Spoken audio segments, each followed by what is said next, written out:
My name is Olivia, and I've always been the responsible one in my family. While my younger brother Jake enjoyed the luxury of never having to work a single day in his life, I was the one paying bills, managing my finances, and making sure I never had to rely on anyone. It wasn't that I hated my family. I just knew that if I ever needed help, they wouldn't be there. Mom and Dad had always favored Jake, pampering him, spoiling him, and making excuses for his reckless behavior. Jake had never worked, never paid rent, and never even had to worry about money. My parents covered everything: his car, his apartment, his endless vacations. Meanwhile, I had worked my way through college, built a career, and managed to buy my own home. But despite all that, my parents still acted like Jake deserved more. I had accepted all of this a long time ago. It was unfair, but I told myself it didn't matter. I had my own life, and as long as I didn't rely on them, I was fine. That's why, when I saw a $50,000 charge on my credit card, I almost had a heart attack. I had just come home from work and was scrolling through my emails when I saw the notification. At first, I thought it was a mistake. Maybe a system error. I hadn't bought anything even close to that amount. My heart started pounding as I opened my banking app and saw the pending transaction.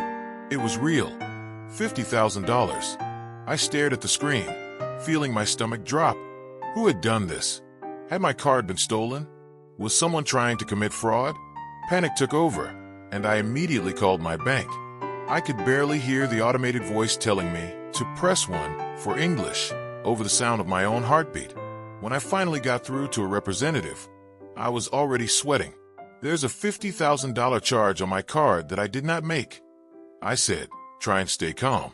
"I need it canceled immediately." The woman on the phone was professional and efficient. She asked me a few security questions, confirmed my identity, and then checked the details of the transaction. "It looks like this charge was made earlier today for a luxury travel package," she said. "Would you like me to dispute it?" Luxury travel package? I felt a wave of nausea. "Dispute it. Cancel it. Whatever you need to do," I said quickly. "Understood. I'll put a block on your card as well, just in case." I thanked her, hung up, and dropped my phone onto the couch, feeling drained. A luxury travel package. It wasn't just fraud. It was personal. I knew exactly who had done it. Jake.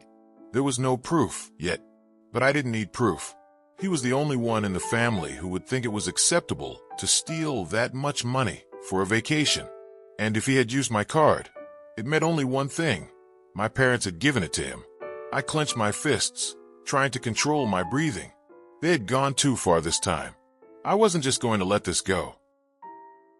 I woke up the next morning still fuming. I had barely slept, tossing and turning as I replayed the situation in my head. My own family had tried to steal from me.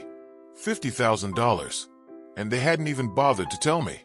I needed confirmation. If Jake really was behind this, I had to know for sure before I confronted him. So I did what any normal person would do. I checked his social media. It didn't take long. There it was, right on his Instagram story. A photo of 2 first-class plane tickets, caption, "Dream vacation, here we come." I gritted my teeth. I tapped on the next story. A mirror selfie of Jake in some designer outfit, holding a cocktail. Gotta treat yourself sometimes. I felt sick. The worst part, the timestamp. The photo had been posted before I even noticed the charge on my card. I took a deep breath, trying to keep myself from throwing my phone across the room. Jake wasn't just some clueless idiot who had made a mistake. He had known exactly what he was doing. He had planned it, and my parents had let him. I grabbed my phone and dialed my mom's number. She picked up almost immediately. "Olivia, good morning, sweetheart." Her voice was cheerful, like nothing had happened. I didn't bother with small talk. "Mom, did you give Jake my credit card?" A pause. Too long of a pause. "What?" "Olivia, honey, I don't." "Don't lie to me." My voice was sharp, cutting through her excuses before she could even start. I saw the charge. $50,000 for a luxury travel package. Jake just posted about his vacation. Tell me the truth. She let out a dramatic sigh, like I was the one being unreasonable. "Oh, Olivia, why are you making such a big deal out of this?" I almost laughed. A big deal? Mom, you tried to steal from me. It's not stealing, she snapped. Jake just needed a little help, and you have plenty of money. You know how important this trip is for him. He's been so stressed lately. I closed my eyes, pressing my fingers against my temple. Stressed from what? Not having a job, wasting money, partying every weekend. She gasped like I had just insulted the Pope. That is so unfair, Olivia. You know Jake has always had a harder time than you. I clenched my jaw. Right, because I actually work for my money, and he didn't. That's his harder time. Her voice turned sugary sweet, the way it always did when she wanted something. Sweetheart, we're family. Families help each other. Isn't that what you always say? I felt a sharp pang of betrayal. Funny, I don't remember anyone helping me when I needed it. Another pause. That's not true, she finally said, but her voice wasn't as strong now. Oh, really? Did you pay my rent when I was struggling after college? Did you help with my student loans? No, but Jake needs a vacation, and suddenly, you're willing to commit fraud. She huffed, clearly losing patience. Why are you being so selfish? It's just money. I laughed bitterly. Then why don't you pay for it? Silence. That's what I thought. I took a deep breath, calming myself. I already canceled the charge. The bank knows it was fraud. If Jake tries to use my card again, they'll flag it. And if I see one more attempt to take my money, I'll report it to the police. Olivia, don't be ridiculous. I didn't answer. You really going to call the police on your own brother? She scoffed. I let the silence stretch before saying, if you force me to, yes. Her breath hitched, like she couldn't believe I was serious. Then she muttered, I expected better from you, and hung up. I stared at my phone. They expected better from me? No, I expected better from them.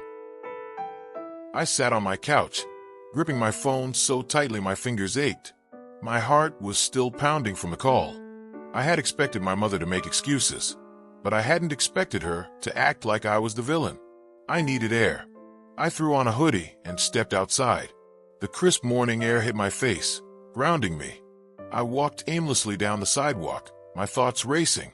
I had always known my parents favored Jake, but this was a whole new level. My phone buzzed in my pocket.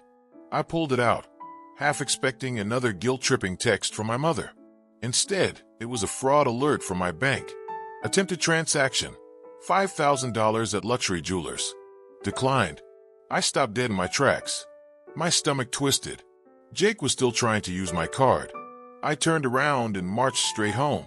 Enough was enough. I dialed my bank, pacing my apartment as I waited for a representative. The second someone answered, I explained everything. The unauthorized charges, the repeated attempts, the fact that I hadn't given anyone permission to use my card.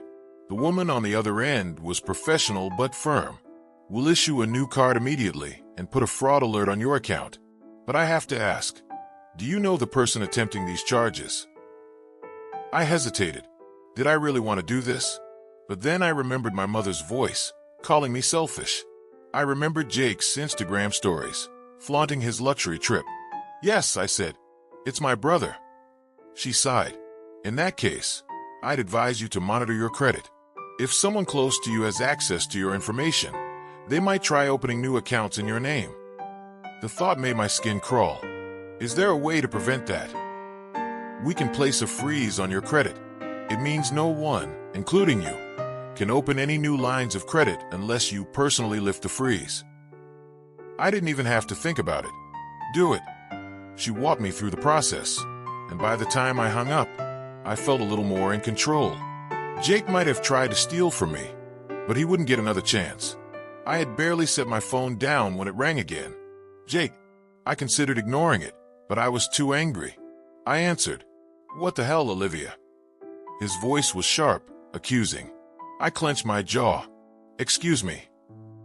Mom just called me, freaking out. She said you canceled the charge and threatened to call the cops.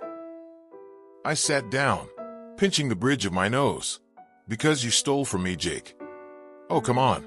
I was going to pay you back. I laughed coldly. With what money? You don't even have a job. Silence. You're seriously overreacting, he muttered. I felt my blood boil. Overreacting? You tried to steal $50,000 from me, and when that didn't work, you went shopping for jewelry, and I'm overreacting. Another pause. Then, in a tone so casual it made my skin crawl, he said, Look, I just needed a little help. It's not like you can't afford it. My grip on the phone tightened. That's not the point. It's my money. You don't get to take it just because you feel entitled to it. Wow, he scoffed. I can't believe how selfish you're being. I actually laughed. Selfish. Jake, you literally committed fraud because you wanted a free vacation. He clicked his tongue. So what? You're just going to cut me off. Act like I don't exist. I exhaled sharply. If you keep acting like this, maybe. His voice turned sharp. Mom and Dad are going to be so disappointed in you. That hit me in a way I didn't expect. Not because I cared about their disappointment, I didn't, but because it proved what I had always known. Jake never saw me as his sister. He saw me as a bank. I inhaled deeply, pushing down the hurt that threatened to surface. Well, that's their problem, I said. Not mine. Then I hung up. I sat there for a long time, staring at my phone. I knew this wasn't over. If I knew my family, they would try again. But for now, at least, they had failed. And for the first time in a long time, I felt free. The next morning, I woke up to a flood of missed calls and texts. My phone screen was littered with notifications, mostly from my mom, a few from my dad, and one particularly long voice message from Jake. I didn't even bother opening them. I already knew what they would say. Guilt tripping, manipulation, the usual. I was tired of it. I made myself a cup of coffee, sat on my couch, and scrolled through my emails instead. My bank had officially confirmed my credit freeze, which gave me some peace of mind. But then, another email caught my eye. Suspicious login attempt on your account. My stomach twisted. I clicked it open, my heart pounding. Someone had tried to access my online banking at 3 a.m., but had been locked out after too many failed password attempts. I knew exactly who it was. Before I could even process my anger, my phone rang again. My dad. I debated letting it go to voicemail, but something told me this call wasn't just about guilt-tripping me. I picked up. Olivia, he said, his voice stiff. We need to talk. I took a slow sip of coffee. About what? Don't play dumb. Your mother is in tears. You froze your accounts. You're treating us like criminals. I closed my eyes, exhaling through my nose. I froze my accounts because someone keeps trying to steal from me. A pause. Then the fake disappointment. We're family. We help each other. I let out a sharp laugh. Oh, is that what we're calling it now? Helping. His tone darkened. Watch your attitude. I leaned back on the couch, stretching my legs. You know what's funny? If I stole $50,000 from you, I'd be in jail. But when Jake does it to me, I'm supposed to just accept it because we're family? Silence. Then my dad sighed heavily. Jake made a mistake. A mistake? I repeated, my voice rising. Dad, he tried to commit fraud. Then, when that didn't work, he tried to break into my bank account. That's not a mistake. That's a crime. Another pause. Then the shift in strategy. You're being dramatic, he said, his voice calm now, like he was trying to reason with a child. You have so much. Jake has always struggled. He just needed a little support. Then he should get a job. I snapped.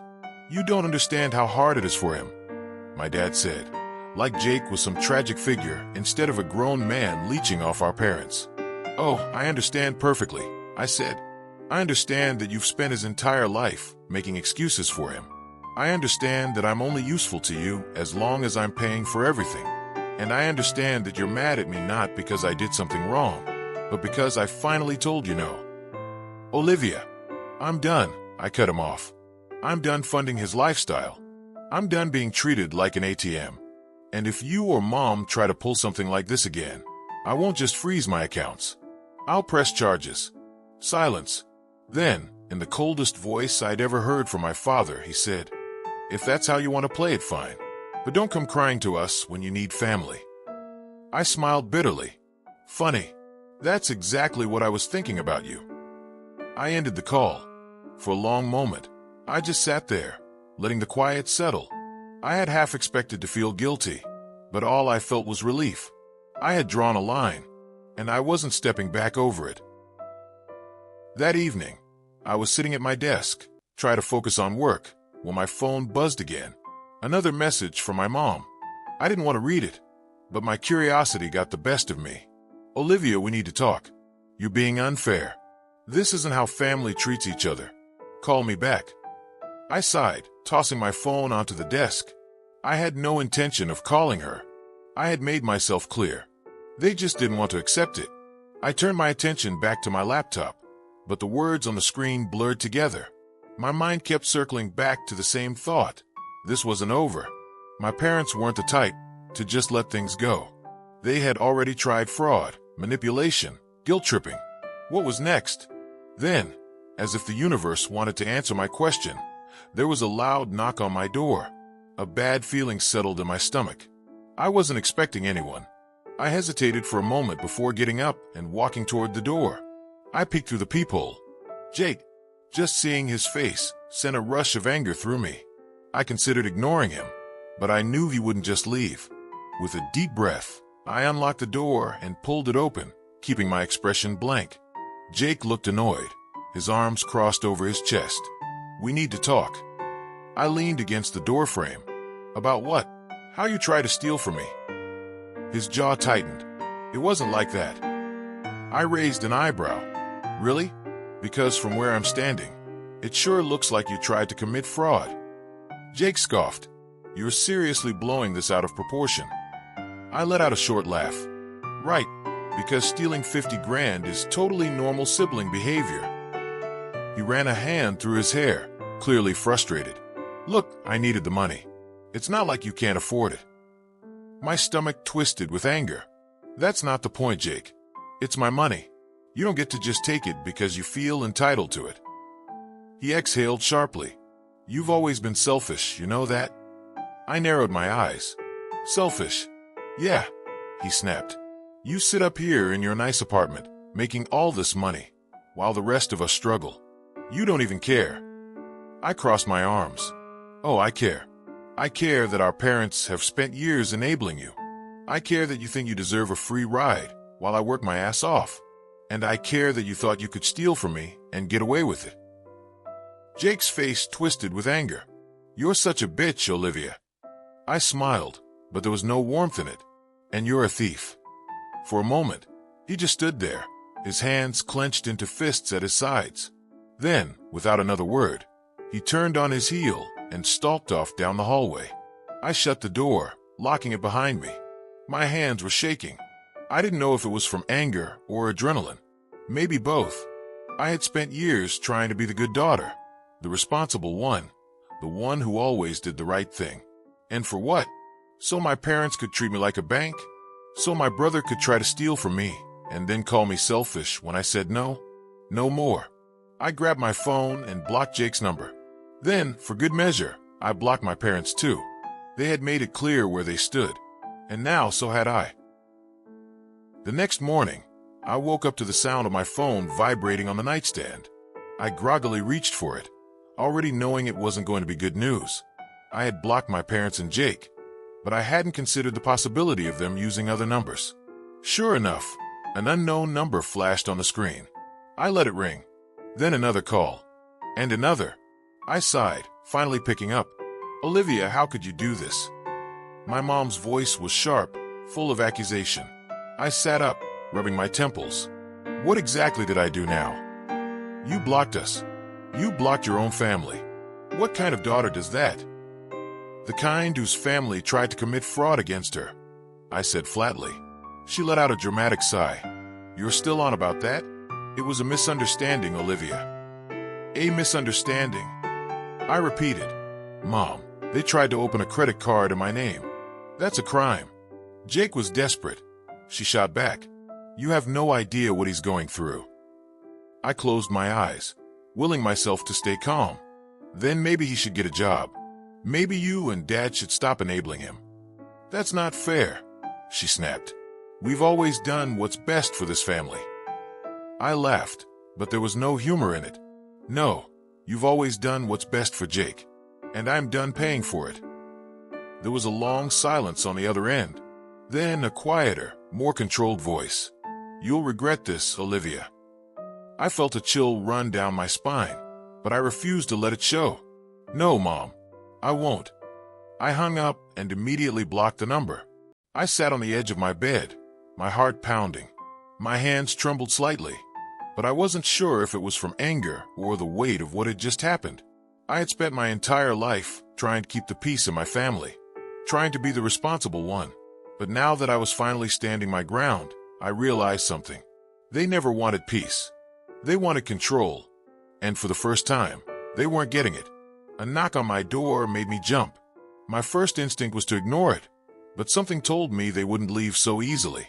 I approached cautiously, peering through the peephole. It was Aunt Linda. I hesitated before opening the door. What are you doing here? She stepped inside without waiting for an invitation. I heard what happened. I closed the door behind her. Let me guess, Mom sent you to talk some sense into me. She gave me a knowing look. Oh, honey, I stopped listening to your mother's nonsense years ago. I came because I know exactly how you feel. I frowned. What do you mean? She sighed, sitting down on my couch.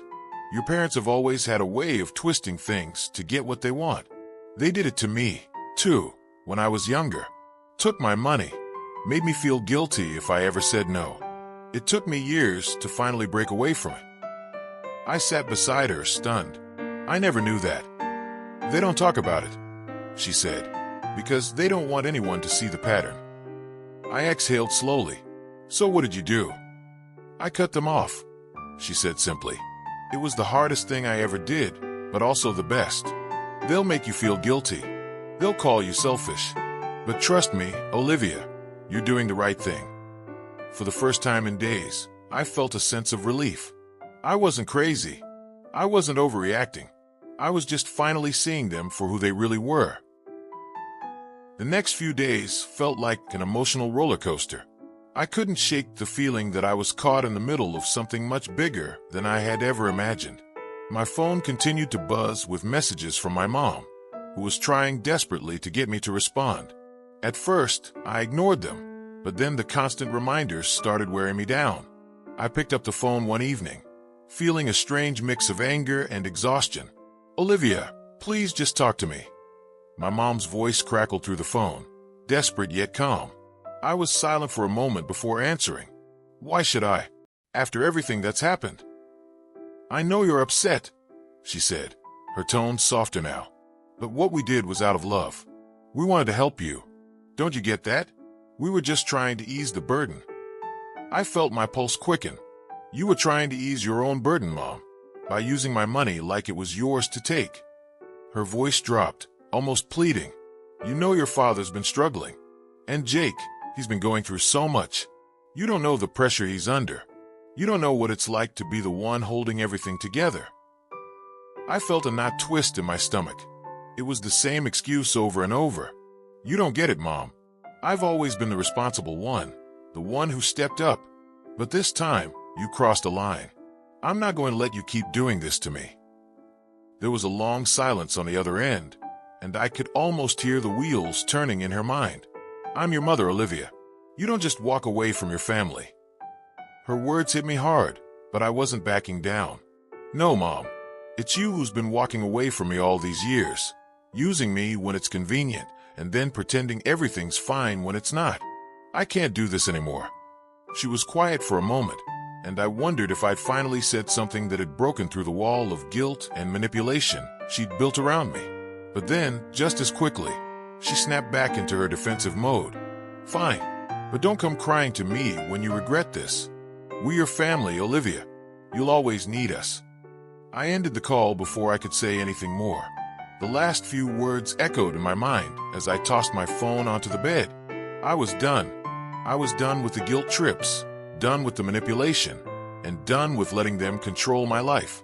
The feeling of relief that had washed over me when I blocked them all seemed to be slipping away, replaced by the creeping doubt that maybe I was being too harsh. But then, I thought about all the times they'd used me. All the times they'd made me feel like I was obligated to give them everything, whether it was my time, my money, or my energy. And for what? So they could continue their toxic cycle? I couldn't be part of that anymore. The next day, Aunt Linda stopped by again, and this time, she didn't have to ask to come in. I opened the door for her without hesitation. "I'm really proud of you, Olivia," she said as soon as I let her in. "You've finally taken a stand. I know it's hard, but trust me, it's the best decision you'll ever make."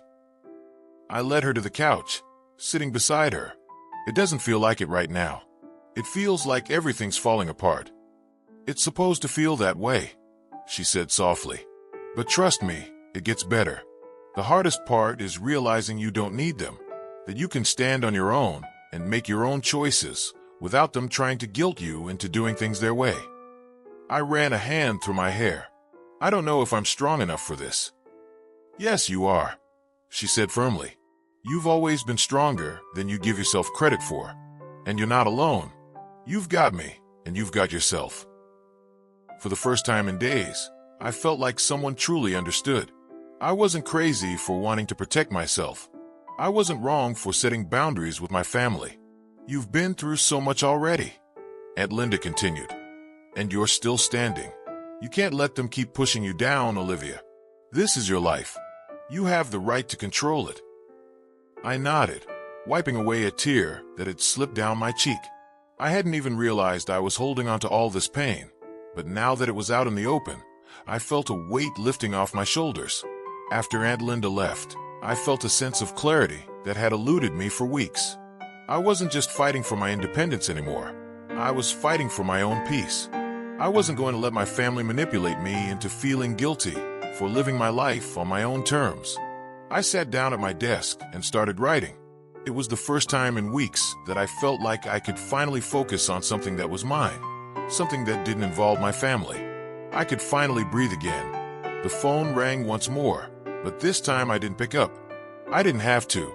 My decision was made, and I wasn't going to let anyone take that away from me. The silence in the house was almost deafening. I hadn't heard from my parents since our last conversation, and it was a strange kind of relief. The weight of their constant presence, their expectations, their need to guilt-trip me. It was gone.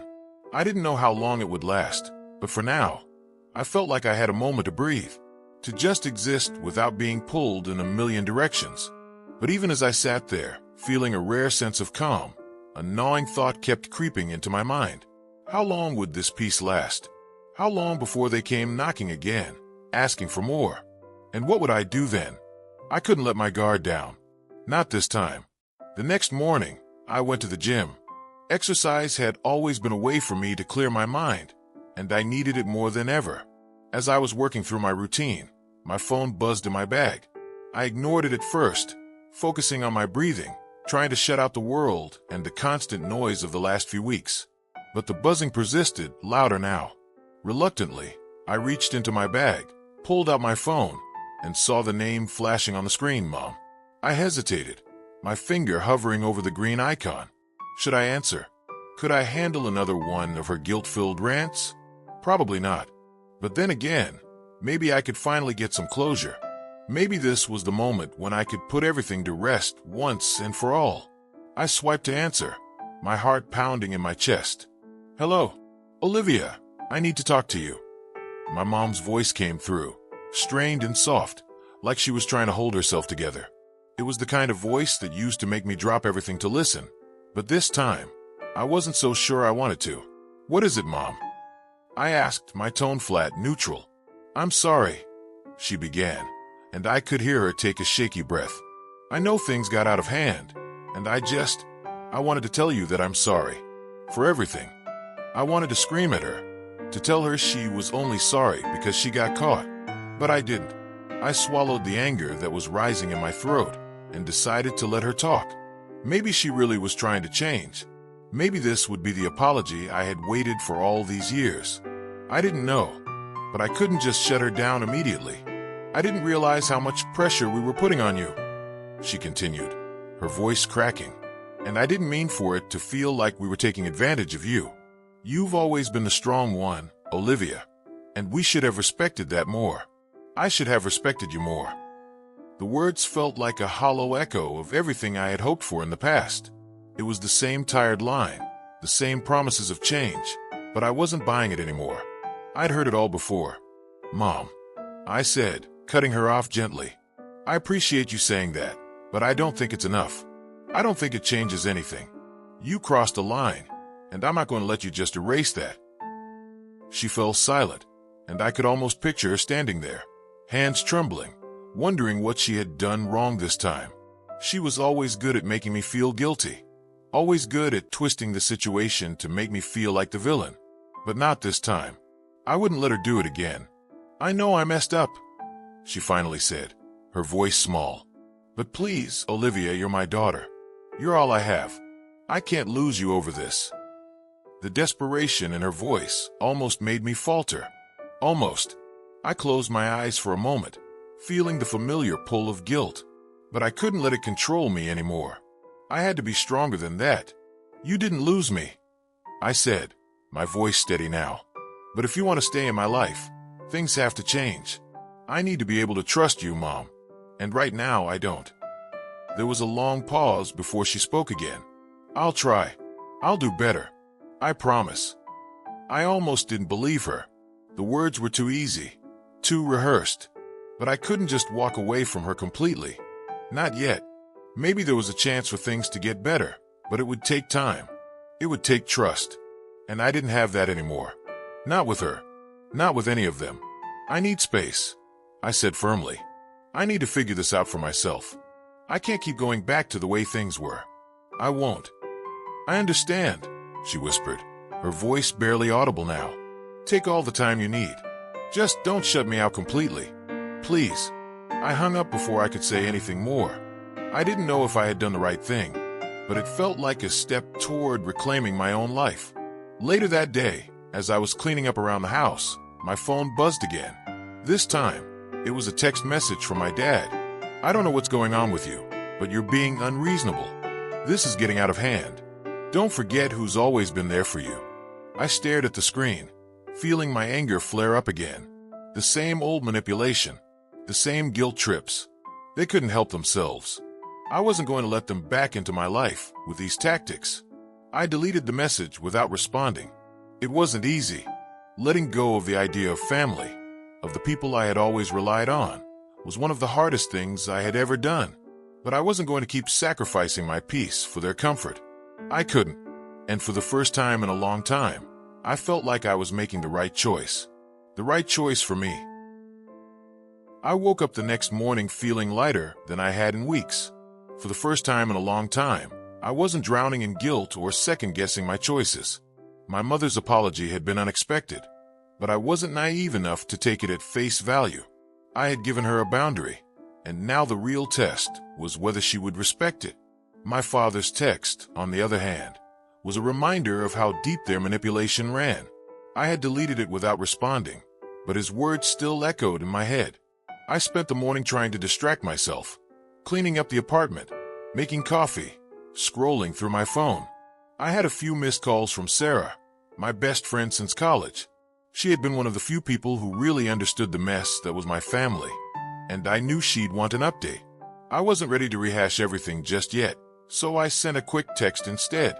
"Hey, just been dealing with some family stuff. I'll call you later." I tossed my phone aside, hoping for a few hours of peace, but it buzzed almost immediately. Sarah wasn't one to let things slide.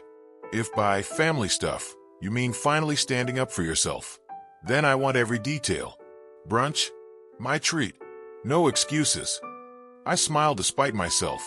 She knew me too well. And honestly, I could use the distraction. 2 hours later, we were sitting at a cafe downtown, sipping overpriced lattes and picking at avocado toast. Sarah leaned forward, her eyes narrowing. "All right, Spill. What happened?" I exhaled slowly, stirring my coffee even though I wasn't adding anything to it. I cut them off. Or at least, I'm trying to. Her eyebrows shot up. "For real this time?" "For real," I nodded. "Mom called and apologized. Dad sent a guilt trip text, of course. But I told her I need space, and I didn't answer him." Sarah studied me for a moment, then gave a slow nod of approval. That's big, Liv. You okay? I think so. It's weird, though. Like, I keep waiting for the other shoe to drop. Like they'll show up at my door or something. She tilted her head. Would they? I hesitated. Maybe. If they think ignoring me isn't working, they might try something else. I wouldn't put it past them. Sarah rolled her eyes. They really are relentless, huh? You have no idea. She reached across the table and squeezed my hand. You're doing the right thing. They don't get to own you, Liv. You deserve to live your life without all their drama. I nodded, but before I could say anything else, my phone vibrated on the table. I glanced down, expecting another text from my father, but my stomach dropped when I saw the name instead. Nathan. I hadn't heard from him in months. Not since everything had exploded between us. Not since I had walked away, convinced that there was nothing left to salvage. Sarah noticed a shift in my expression immediately. Who is it? I swallowed hard. Nathan. Her eyes widened. Wait, Nathan. You're Nathan. Not mine anymore, I muttered, my fingers tightening around my phone. The screen kept buzzing, his name flashing like a warning sign. Are you going to answer? I hesitated, my pulse quickening. My mind flashed back to the last time we had spoken. The anger, the accusations, the way his voice had cracked when he told me he didn't know who I was anymore. I don't know. Sarah sighed. You do know. You just don't want to say it out loud. I sighed, running a hand through my hair. She was right. I did know. And part of me hated that I still cared enough to be shaken by his name on my screen. Before I could overthink it anymore, I swiped to answer. Hello. There was silence on the other end for a second, then a breath. Liv. Just my name. But it was enough to make my heart twist in my chest. What do you want, Nathan? I kept my voice steady, even though my hands weren't. He exhaled sharply. I know I'm the last person you want to hear from, but I need to see you. I closed my eyes, bracing myself. Why? Because I have something to tell you, and it's not something I can say over the phone. I opened my mouth to say no, to tell him I was done with this conversation before it even started. But something in his voice stopped me. He sounded different. Not angry. Not manipulative. Just tired. I glanced at Sarah, who was watching me with an expression that was both concerned and intrigued. Nathan, I don't think. Please, Liv. Just once. If you never want to talk to me again after this, I'll respect that. But I need to say this to you. My heart was pounding. I knew better than to let him back in. I knew better. But against all logic, against every warning sign flashing in my brain, I found myself whispering, okay. I woke up to a notification from my bank. Another failed attempt to open a credit line under my name. My stomach twisted, but at the same time, I wasn't surprised. They weren't going to stop until they got what they wanted. It was almost impressive how relentless they were. Almost. I got up, made myself coffee, and sat down at the kitchen table, scrolling through my emails. Among the usual junk and work-related messages, one subject line caught my eye. Immediate action required, security breach alert. My pulse quickened. Opening it, I realized it was an alert from my bank's fraud department. Someone had tried to access my savings account multiple times last night. My throat tightened. This wasn't just about my credit anymore. They were trying to take what I had already earned. I immediately called the bank, putting my coffee down with a shaky hand. The representative was polite but firm. We've already locked access and flagged the attempts as fraudulent. Do you have any idea who might be behind this? I took a slow breath. Yes. There was a pause, then a quiet, professional response. Would you like to report them? I hesitated. That would mean officially involving the authorities, making this something more than just family drama. But was it already? They had crossed the line so many times I'd lost count. And yet, I wasn't sure I was ready to go that far. Not yet, I finally said. But I do want to add extra security measures. After hanging up, I stared at my phone for a long moment. Then, as if on cue, it rang. My father's name flashed across the screen. I let it ring. Then again, and again. 5 calls in a row. I turned my phone on silent. Not even a minute later, a text popped up from Emily. Are you seriously doing this? Do you even understand what you're putting us through? I rolled my eyes. What I'm putting them through? Another text followed. Mom is crying. Dad is furious. You need to fix this. Now. I set my phone aside, refusing to respond. A minute later, a knock pounded at my door. My stomach sank. I walked over cautiously, checking the peephole. Of course, Emily. And judging by the look on her face, she was furious. I cracked the door open, not bothering with pleasantries. What do you want? She shoved her way inside before I could stop her, arms crossed, eyes blazing. Are you seriously cutting us off? I sighed, shutting the door. You were never on to begin with, Emily. It's my money, my account, my name. She scoffed. Oh, come on. You have more than enough. But instead of helping your family, you're acting like some victim. I folded my arms. Helping? Is that what we're calling fraud now? Emily's face twisted. You're being dramatic. It's not like we stole from some stranger. We're family. I laughed, but there was no humor in it. So that makes it okay. You tried to steal $50,000, then went after my savings, then tried to open a credit card under my name. But yeah, sure, I'm the problem. She threw her hands up. You don't get it, do you? Mom and Dad have given us everything. They're struggling now. You owe them. I felt something snap inside me. I owe them. Are you serious? They took care of us, because that's what parents do. I don't owe them my financial stability, because they made bad choices. Emily's eyes flashed with something between anger and desperation. They were counting on you. I shook my head. That's not my problem. For the first time, her face fell. So that's it. You're done with us. I exhaled sharply, running a hand through my hair. No, but I'm done letting you all take advantage of me. Silence stretched between us. Finally, Emily let out a bitter laugh. Fine, but don't come crying to us when you realize how alone you are. She turned on her heel, storming out, slamming the door behind her. I stood there, heart pounding, hands trembling slightly, but then slowly I felt it. Relief. For the first time in a long time, I was free. Thank you very much for watching. Did you like this story? Like, subscribe, and write a comment about your opinion.